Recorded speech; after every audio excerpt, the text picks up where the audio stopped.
안녕하세요. 김태현 목사입니다. 뚜벅뚜벅 메시지. 오늘은 고린도후서 5번째. 우리 안에는 보배가 있다. 우리 안에는 보배가 있다. 고린도후서 4장 1절에서 18절의 말씀 가지고 함께 뚜벅뚜벅 걸어가겠습니다. 사도 바울처럼 낙심할 일이 많은 사람도 없었을 겁니다. 개척한 고린도 교회 안에 다툼과 온갖 문제가 일어나고 자신을 거짓 사도라 매도하는 사람들이 생기고 교회를 향한 핍박은 점점 더 강해지며 몸도 질병으로 고통을 당했습니다. 이런 형편인데도 사도 바울은 낙심하지 않습니다 라고 고백하지요. 고린도후서 4장 1절에서 그러므로 우리는 하나님의 자비를 힘입어서 이 직분을 맡고 있으니 낙심하지 않습니다. 이 말은 사도 바울이 살아계신 하나님을 믿었다는 증거입니다. 하나님을 믿는다 해도 누구나 낙심하지 않을 믿음을 가지는 것은 아니지요. 하나님이 살아계신 하나님으로 믿어져야 낙심하지 않게 됩니다. 살아계신 하나님으로 믿어져야 됩니다. 사도 바울이 하나님을 살아계신 하나님으로 믿었다는 증거는 그가 하나님 앞에서 부끄러움이 없다고 고백하는 데서 찾을 수 있습니다. 2절, 우리는 부끄러워서 드러내지 못할 일을 배격하였습니다. 우리는 강교하게 행하지도 않고 하나님의 말씀을 왜곡하지도 않습니다. 우리는 진리를 환히 드러냄으로써 하나님 앞에서 모든 사람의 양심에 우리 자신을 떳떳하게 내세웁니다. 누가 이런 말을 당당히 할 수 있겠습니까? 하나님이 정말 살아계시고 언제나 함께 하시는 것이 믿어지지 않는 사람은 이렇게 살 수도 말할 수도 없습니다. 그래서 마귀는 사람들이 살아계신 주님을 바라보지 못하도록 계속해서 우리 마음을 혼미케 하지요. 4절, 이 세상의 신이 믿지 않는 자들의 마음을 어둡게 하여서 하나님의 형상이신 그리스도의 영광을 선포하는 복음의 빛을 보지 못하게 한 것입니다.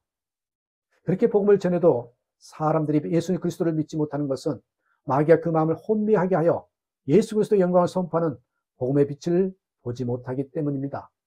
태양빛이 아무리 강렬하여도 손으로 눈만 가려도 깜깜하지 않습니까? 우리가 어떻게 해서 예수님을 믿는 것입니까? 하나님께서 우리 마음에 예수님을 아는 빛을 비추어 주셨기 때문입니다. 6절, 어둠 속에 빛이 비춰라 하고 말씀하신 하나님께서 우리의 마음속을 비추어셔서 예수 그리스도 얼굴에 나타난 하나님의 영광을 아는 지식의 빛을 우리에게 주셨습니다. 그래서 질그리 같은 우리 안에 보물이신 예수 그리스도께서 거하심을 아는 것입니다. 보배 예수. 7절, 우리는 이 보물을 질그릇에 간직하고 있습니다. 이 엄청난 능력은 하나님에게서 나는 것이지 우리에게서 나는 것이 아닙니다. 그래서 사도 바울이 어떤 형편에서도 낙심하지 않을 수 있었던 것입니다. 사도 바울만 아닙니다. 우리 모두가 다 이 은혜를 받고 있습니다. 말할 수 없이 놀라운 일이 아닐 수 없습니다. 사도 바울은 8절과 9절에서 그동안 자기가 복음 전하느라고 당한 모든 약함을 4가지 고난으로 표현하지요. 사방으로 제어들어도, 답답한 일을 당해도, 박해를 당해도, 거꾸러뜨림을 당해도, 이 4가지입니다. 그런데도 사도 바울은 움츠러들지 않으며 낙심하지 않으며 버림받지 않으며 망하지 않습니다 라고 고백하지요. 왜요? 예수님이 함께 하셨기 때문입니다. 우리가 할 일은 예수님이 정말 마음에 거하심을 믿고 고백하는 것입니다. 13절, 성경에 기록하기를 나는 믿었다, 그러므로 나는 말하였다 하였습니다. 우리는 그와 똑같은 믿음의 영을 가지고 있으므로 우리도 믿으며 그러므로 말합니다. 우리가 이처럼 정말 예수님을 믿고 고백하면 하나님의 은혜가 점점 더 많은 사람에게 퍼져서 감사하는 마음이 넘치게 하고 하나님께 영광을 돌리게 됩니다. 15절에 나오죠. 안타까운 것은 예수님은 이처럼 우리 안에 거하시는데 이 엄청난 은혜를 누리지 못하는 그리스도인들이 너무나 많습니다. 예수님이 자기 안에 거하심을 믿지도 삶을 예수님께 맡기지도 않았기 때문입니다. 집에 보물 상자를 두고도 돈이 없어서 굶고 사는 것과 같은 거죠. 질그릇 같은 자신만 주야로 묵상하는 그런 삶의 모습입니다.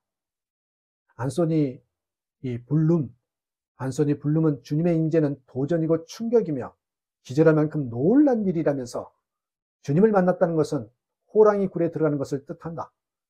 어쩌다 마주치는 고양이가 아니라 바로 호랑이다 라고 말했습니다. 여러분, 예수님을 모시고 사는 것이 호랑이와 함께 있는 심정입니까? 호랑이나 사자를 사진이나 영상으로 보는 것과 실제로 보는 것은 엄청난 차이입니다. 그처럼 예수님에 대하여 들어서 아는 것과 실제로 만나 동행하는 것은 완전히 다른 것입니다. 예수님과 동행할 때 우리는 어떤 형편에서도 낙심하지 않게 됩니다. 16절. 그러므로 우리는 낙심하지 않습니다. 주님을 바라보는 사람은 겉사람은 늙지만 속사람은 날로 새로워집니다. 고난을 겪게 되지만 비교할 수 없이 영원하고 크나큰 영광이 기다리고 있습니다. 17절에서 일시적인 가벼운 고난이라 그렇게 표현하죠. 이 말이 정말 놀랐습니다. 사도 바울이 겪는 고난은 실제로는 엄청난 고난이었습니다. 매도 맞고 감옥에도 갇히고 죽을 뻔한 상황을 수도 없이 겪었지요. 그런데도 뭐래요? 일시적인 가벼운 고난이란. 여러분 말이 됩니까? 사도 바울은 보이는 것을 바라는 것이 아니라 보이지 않는 것을 바라보았던 것입니다. 보이는 것을 바라보는 것이 아니라 보이지 않는 것을 바라보았던 사람. 보물이신 예수님과 말할 수 없는 하나님의 나라죠. 그러니 어떤 고난으로도 낙심할 수 있겠습니까? 여러분 중에 아직도 그 눈이 뜨이지 않아서 답답하십니까? R.A. 토레이 목사님에게 어떤 여인이 찾아와서 안타까운 상담을 했습니다. 목사님, 저는 예수님을 뜨겁게 믿고 싶습니다. 그런데 이것이 잘 되지 않습니다. 부흥회도 참석해보고 은혜 받으려고 애를 썼는데 은혜가 오지 않습니다.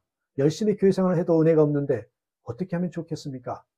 목사님께서 그 성도에게 물었습니다. 성도님은 뭐라고 기도하십니까? 기도 제목이 많지요. 그렇게 하지 말고 한 가지 제목으로만 기도하십시오. 무슨 기도요? 하나님 아버지, 나 자신을 알게 해주세요. 이렇게 기도하십시오.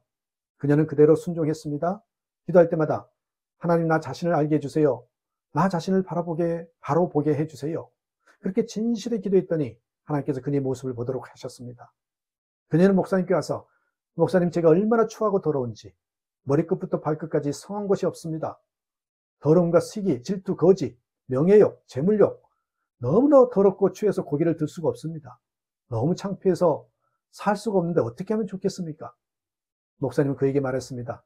이제는 십자가의 예수님을 알게 해주세요 라고 기도하시라고. 그녀는 그렇게 간절히 기도했습니다. 그러자 하나님께서 십자가에서 예수님이 자신을 대신하여 피 흘리는 모습을 보여주시며 내가 너를 사랑하노라 말씀하셨다고 했습니다. 그 일로 너무나 기뻐하는 그녀에게 목사님은 말씀하죠. 이제부터는 은혜를 은혜되게 하기 위해서 기도해야 합니다. 하나님의 일을 하게 해달라고 기도하십시오. 여러분, 주님을 사모하는 자에게 주님은 반드시 역사하십니다. 여러분 모두 세상이나 사람의 눈으로 자신을 보지 않고 온전한 믿음으로 함께 하시는 보배로운 주님을 바라보시길 바랍니다. 그런 삶을 사는 저와 여러분 되시기를 주님의 이름으로 축복하고 또한 다시 한번 간절히 간구합니다. 감사합니다.